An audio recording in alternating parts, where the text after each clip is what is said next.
जी, अस्सलाम वालेकुम। Last week हम लोगों ने जो डिस्कस किया है, लास्ट वीक से मुराद मेरी लास्ट क्लास है। जो हमने उसमें डिस्कस की थी स्लाइड, ये उससे नेक्स्ट स्लाइड है, वेटेड स्कोरिंग मॉडल। जो हम डिस्कस कर रहे थे टॉपिक जो है इसमें वो स्कोप पे है कि प्रोजेक्ट का स्कोप क्या है किसी प्रोजेक्ट का, जिस बेस पे हम उस प्रोजेक्ट को सिलेक्ट करते हैं। तो ये उसमें से एक और टेक्निक है। लास्ट क्लास में हमने एनपीवी, रिटर्न ऑन इन्वेस्टमेंट, ये चीजें डिस्कस की थी to select the project. and now today we discuss weighted scoring model कि किस तरह हम वेट दे सकते हैं based on different criteria या parameters to select the project। ठीक है जी। A weighted scoring model is a tool that provides a systematic process for selecting project based on many criteria। वो क्राइटेरिया क्या है, हम नेक्स्ट स्लाइड पे उसके detail में हम डिस्कस करेंगे। फर्स्ट, आइडेंटिफाई क्राइटेरिया इंपॉर्टेंट, कि कौन सा क्राइटेरिया इंपॉर्टेंट है, आप कैटेगराइज कीजिए कि कौन सा क्राइटेरिया ज्यादा इंपॉर्टेंट है as compared to the next one. Then assign weights mean percentage to each criteria so that add up to 100%। Then assign score to each criterion for each project, कि आपके पास तीन चार प्रोजेक्ट हैं, उनके जो criterias हैं उनको स्कोर असाइन कीजिए, उनको एडअप कीजिए, और जिसका स्कोर सबसे ज्यादा हो definitely that project you are going to select. Multiply the score by the weight and get the total weight score. ठीक है। The higher the weight score the better for you to select the project. So ये जो हमने discuss किए हैं इस slide पे, ये हम नेक्स्ट स्लाइड पे आपको डिटेल में इसकी डायग्राम, ये नेक्स्ट स्लाइड है जो एग्जांपल है। इसमें आप देख सकते हैं कि एक साइड पे क्राइटेरिया है, सपोर्ट्स की बिजनेस, ये पहला क्राइटेरिया है। स्ट्रॉन्ग इंटरनल स्पॉन्सर, के जो स्पॉन्सर है जो फंड कर रहे हैं उस प्रोजेक्ट को, या जो फैसिलिटेट कर रहे हैं टेक्निकल, जो टेक्निकल से मुराद यानी जो एंड यूजर हैं, वो हैं या नहीं है। Strong customer support, realistic level of technology, की जो टेक्नोलॉजी वो कह रहे हैं वो उसको इस्तेमाल कर सकते हैं आसानी से। Can be implemented in 1 year और लेस, कि जितना जल्दी इम्प्लीमेंट हो सकेगा उतना जल्दी ही आपको उसका रिजल्ट आएगा। जितना डिले होगा उतना ही प्रोजेक्ट जो है उसका रिजल्ट भी डिले हो जाएगा, कि वो सक्सेसफुल है या फेलियर है। Provide positive NPV, net present value. ठीक है जी, ये हम डिस्कस कर चुके हैं लास्ट स्लाइड में, लास्ट लेक्चर में। Has low risk in meeting scope, time and cost agenda, जो तीन कॉन्स्टेंट्स हैं उनके हिसाब से जो रिस्क है वो लो है। और now to the right hand side you can see this column. The first column is weight, where you can assign weight based on the importance, and then you have four projects. So you can see project 1, 2, 3, and 4, and according to the criteria they have, like first criteria, they assign 90 score out of 100. ठीक है जी। They assign to the project 1 90 to the 2, 50 to the third, and 20 to the fourth। अब ये जो 90 है ये out of 25% में से 90 है। ठीक है ना जी। ये वेट आप देख सकते हैं, इनका टोटल जो है वो हुआ है 100%। और इसी तरह दूसरा क्राइटेरिया है स्ट्रॉन्ग इंटरनल सपोर्ट। उसमें जो प्रोजेक्ट 1 है उसको 70 है, सेकंड में 90 है, 50 है प्रोजेक्ट 3 का, एंड प्रोजेक्ट 4 का 20 है। इस तरह इन सब क्राइटेरिया के आप देख सकते हैं कि वेट जो है वो असाइन हुआ है इनको। जब इनको टोटल करते हैं, ठीक है ना जी, अब इनका टोटल आप करते हैं तो टोटल जिसका ज्यादा टोटल होगा वो आप वो प्रोजेक्ट जो है आपने उसको सिलेक्ट करना होगा। So this is another model है, स्कोरिंग मॉडल, जिससे जो एक टूल है जो सर्व होता है as a tool for you to select. For you से क्या मुराद है कि project manager to select a project. Below you can see a chart. In the chart you can see what we can see in the table। ठीक है जी। In the table suggest that project 2 is got highest weightage. ठीक है। Similarly आप देख सकते हैं इस चार्ट में भी जो प्रोजेक्ट 2 है वो बार जो है longer than the rest of the three. तो इससे क्या पता चलता है कि हमें आसानी हो जाती है कि ये प्रोजेक्ट जो हाईएस्ट वेटेज है उसको हमने सिलेक्ट करना है। नेक्स्ट है जी प्रोजेक्ट चार्टर। ये पहले भी हम डिस्कस कर चुके हैं वीक 4 में। Project charter is actually a project proposal जिसमें टोटल डिटेल लिखी जाती है और साइन करते हैं दोनों पार्टीज जो स्टेक होल्डर हैं या जो प्रोजेक्ट बनवाने वाले हैं। उसमें सब चीजें जो है लिस्ट की जाती हैं। उसका सैंपल लास्ट टाइम भी हम डिस्कस कर चुके हैं, इसमें भी नेक्स्ट स्लाइड पे इसका सैंपल है।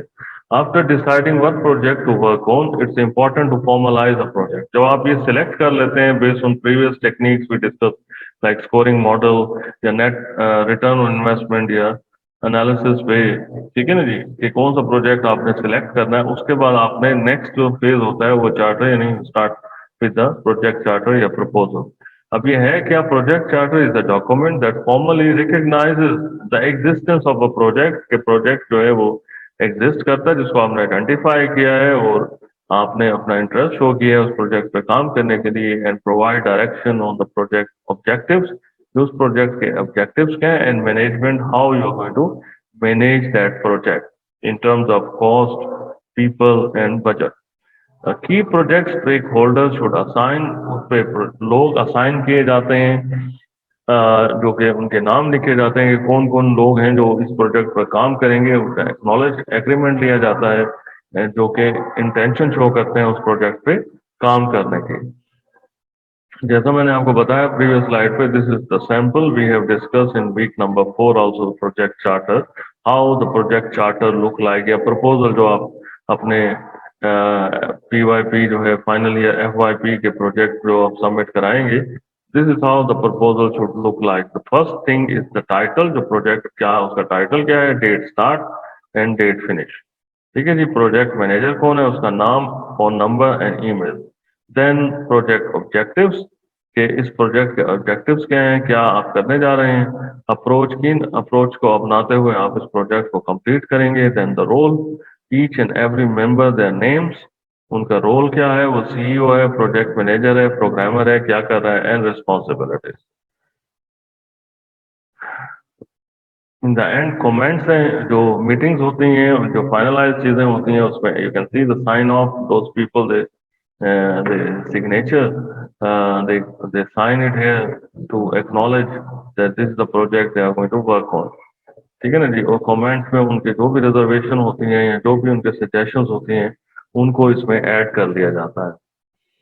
Scope planning.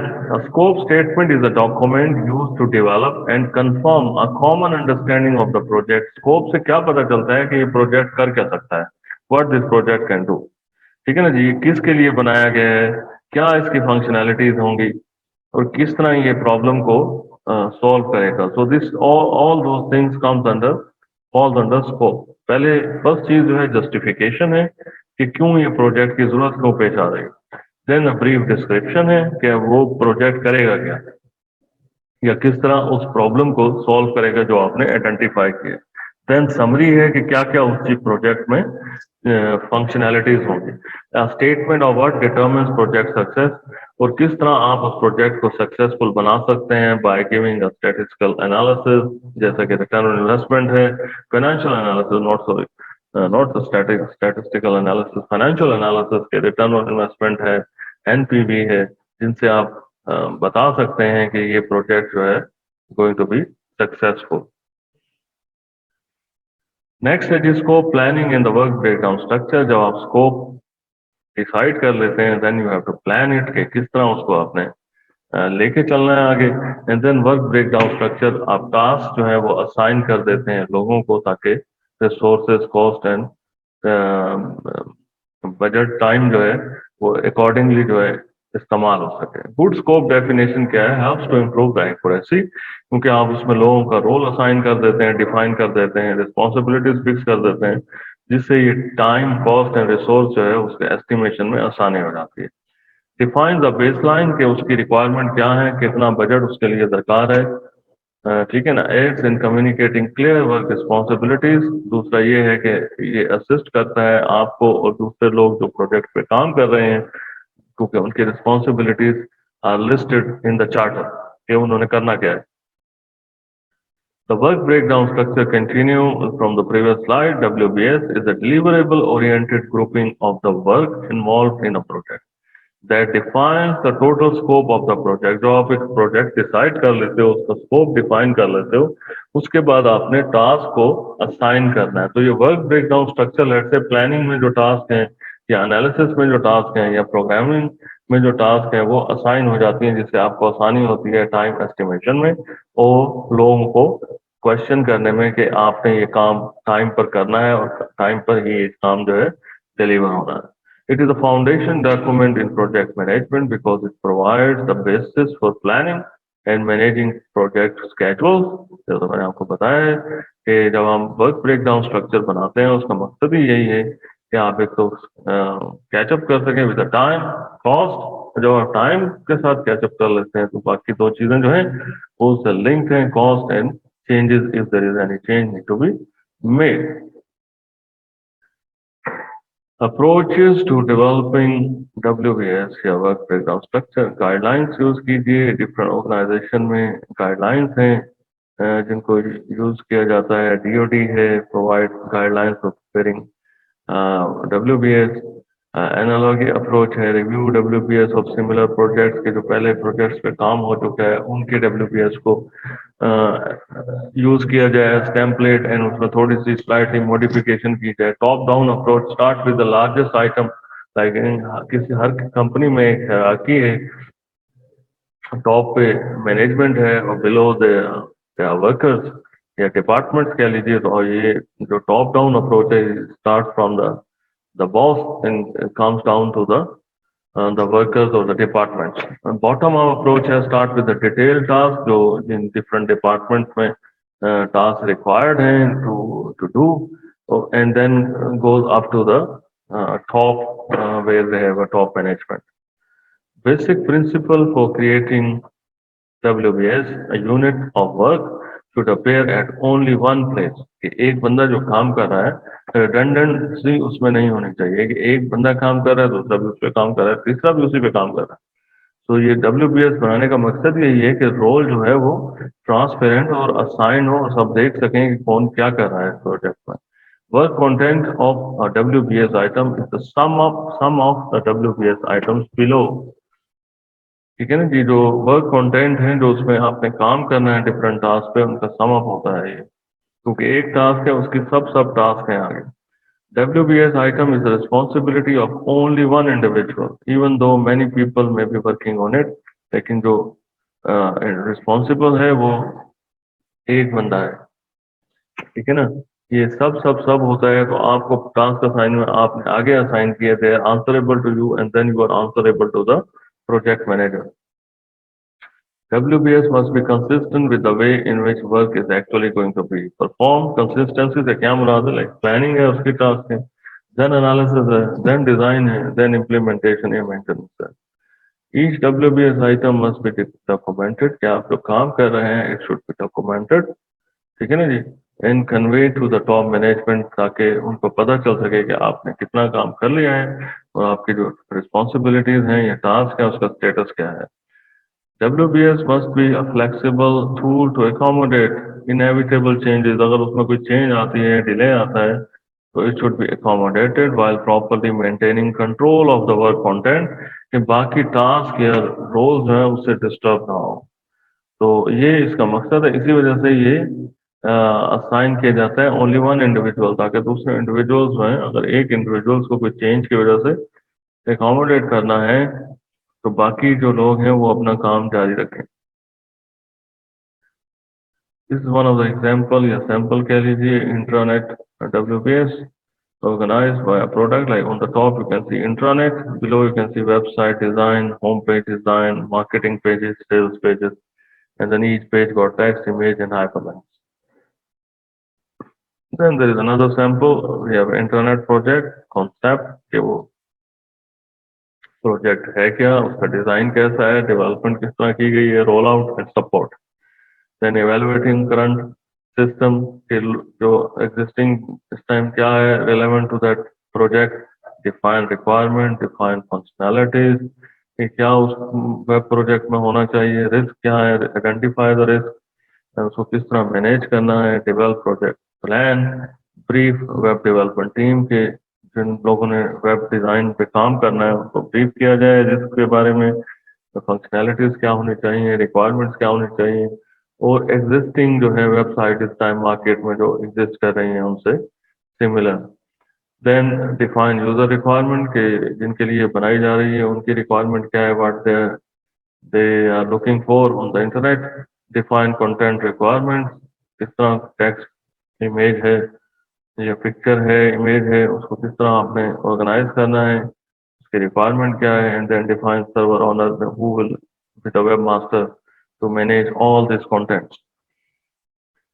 Scope verification and scope change control. It is very difficult to create a good scope statement because they always when the project starts, जब भी प्रोजेक्ट हम स्टार्ट करते हैं उसमें एडिशन सब्ट्रैक्शन होता है। तो जब हम WBS ये प्लानिंग में हम डिफाइन करते हैं प्रोजेक्ट प्लान जब हम कर रहे होते हैं तो उसमें जब चेंज आता है तो उसको हमने इनकॉर्पोरेट करना है और without delaying the other task. It is even more difficult to verify project scope, minimize scope changes. उसको difficult है for someone to justify and verify with the project scope. Many IT projects suffer from scope creep. तो उसमें जो changes आते हैं and poor scope verification को उसको किस तरह verify और justify किया जाता है। नीचे एग्जाम्पल दी गई, फॉक्स में drug field for bankruptcy after scope creep होना, रोबोटिक वेयरहाउस के उन्होंने स्कोप में चेंजेस लाए हैं और उससे वो बैंकरप्ट हो गए हैं because the feedback goes from the customer were different. Engineers at Grumman called the system Naziware and refused to use it. These people, these engineers were not happy the way this Naziware, the system जो कह लीजिए उसको they call it a Naziware. Means Naziware is the term used if the system is not user friendly, आप कह लीजिए, and then they refuse to use it. 21st Century Insurance Group wasted a lot of time and money on a project they should have used off the shelf pro components के जो components already used हो रहे हैं market में उनको उन्होंने use किया है। So factor causing IT projects problems, lack of user input, ये rank number 1 है। Incomplete requirement and specification, rank number 2 है। Changes requirement and specification, 3 है। Lack of executive support के top management से support जो है वो बहुत कम है। रैंक नंबर 4 टेक्नोलॉजी इनकम्पिटेंसी, के जो लोग हैं कंपनीज में उनका जो लेवल है कॉम्पिटेंसी का वो अप्रोप्रिएट नहीं है। Lack of resources, unrealistic expectations, unclear objectives, unrealistic time frames and new technology। तो ये वो फैक्टर्स हैं जिनको रैंक किया गया है 1 से 10, जिसकी वजह से आईटी प्रोजेक्ट्स में प्रॉब्लम्स आ रही हैं। Suggestions for improving user input: develop a good project selection process and insist that the sponsor are from the user organization। ये जो sponsor है वो user organization से हो, so that you will have a clear picture and the problem to be discussed and overcome। Have users on the project team in different important roles कि user को involve किया जाए project में, so that you will have real time data। Next is you have regular meetings so that you can involve them and seek their input। ठीक है ना जी, वो लोग हैं जो काम करने जा रहे हैं, इस्तेमाल करने जा रहे हैं जो सिस्टम आप डिज़ाइन कर रहे हैं, उनके साथ मीटिंग से आपको उनके प्रॉब्लम्स का पता चलेगा और आप एक आसान सिस्टम बना सकेंगे उनके लिए जो कि वो इस्तेमाल कर सकें। Deliver something to user and sponsor on a regular basis, कि आप कुछ ना कुछ उनसे Q&A करते रहें, पूछते रहें उनसे, so that you have a close working relationship। Co-locate users with developers, आप developers जो हैं उनके साथ उनको असाइन कीजिए ताकि जो है उनका इनपुट सीख करें और डिज़ाइन में उनकी हेल्प करें ताकि जो डिज़ाइन है end of the day they are going to use it. तो इससे काफ़ी जो है इन सजेशन से जो इम्प्रूवमेंट आती है प्रोजेक्ट में। Suggestions for reducing incomplete and changing requirement: develop and follow requirement management process के एक मैनेजमेंट प्रोसेस डेवलप किया जाए जिससे रिक्वायरमेंट गैदर की जाए, उनको उन पे वर्क किया। Use techniques like prototyping, use case modelling, joint application develop design, जिसमें आप मीटिंग्स करते हैं, सीरीज ऑफ मीटिंग्स होती हैं। जो इन सब चीज़ों का मकसद सिर्फ यूजर इन्वॉल्वमेंट है कि जो लोग कंपनी में काम कर रहे हैं, जो जिन्होंने आपका सिस्टम इस्तेमाल करना है, उनकी इन्वॉल्वमेंट है। Put requirements in writing and keep them current.